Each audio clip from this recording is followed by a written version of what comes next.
তো hello friends, তো আমরা তো জানো ঘুরতে গেছিলাম, তো ওখান থেকে কি এনেছি আজকে সেটা তোমাদের সাথে শেয়ার করব। বেশি কিছু আনিনি বিকজ খুব তাড়াহুড়ো করে গেছি আর তাড়াহুড়ো করেই এসছি। প্রথমে আছে একটা চাবি, একটা না আরো দুটো আছে, দুটো আলাদা বাট একই রকম এনেছি, এটা গিফট আছে। আর আগেই বললাম বেশি কিছু আনিনি, এটা আমার সোনার, ও সিলেক্ট করেছে। আরও দুটো জিনিস আছে, ও ওইদিকে নিয়ে রেখেছে। আর আছে আমি অলরেডি সব খুলে ফেলেছি উল্টো পাল্টা। আছে একটা দারুণ গলার হার, পরে তোমাদেরকে দেখাবো। আরও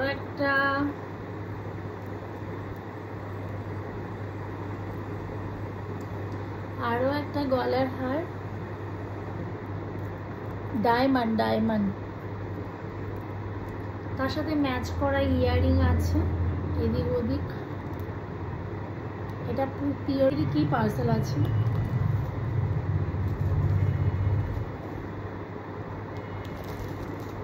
বাও,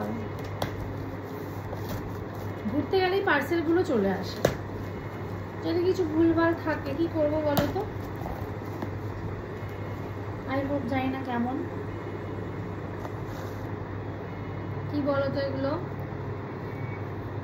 দেখো কত আর্টিফিশিয়াল প্ল্যানেট, যেগুলো আমাকে ঘর সাজাতে অনেকটাই হেল্প করবে।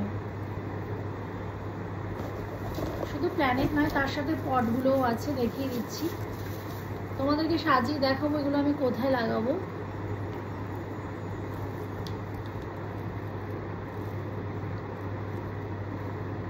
ঠিক এরকম ভাবে এগুলো সব বসবে। আরো আছে, দেখো এই দেখো। যেহেতু আমি বাড়িতে থাকি না, না হলে আমি আমার রুমটা কবে ডেকোরেট করে ফেলতাম। আরেকটা কথা বলি, আমাদের রুম এখনো কিন্তু পুরো ডেকোরেট হয়নি, তো আস্তে আস্তে সেটাকে কমপ্লিট করার চেষ্টা করব। এই দেখো এত পট, তো চাইলে এইভাবে তুমি সাজিয়ে দিতে পারো। যেহেতু এটা আমার ডোর, তাই আমি এইভাবে রেখেছি, দারুণ লাগছে।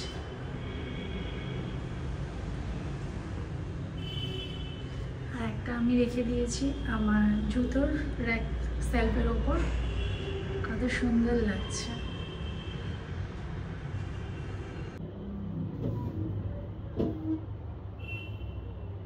সামনে কালী পুজো আসছে, দুর্গা পুজো শেষ তো কি হয়েছে, কালী পুজোয় ঘর সাজাতে হবে না? দেখো এগুলো আমি এখন এখানে লাগিয়ে দিই।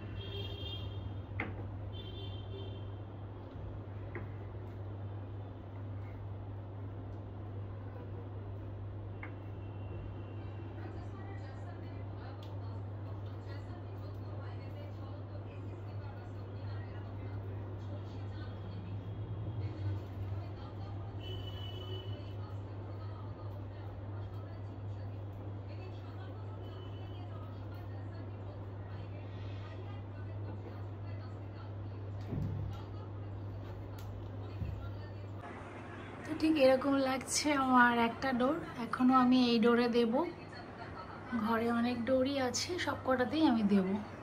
কেমন লাগছে কমেন্ট করে অবশ্যই জানিও।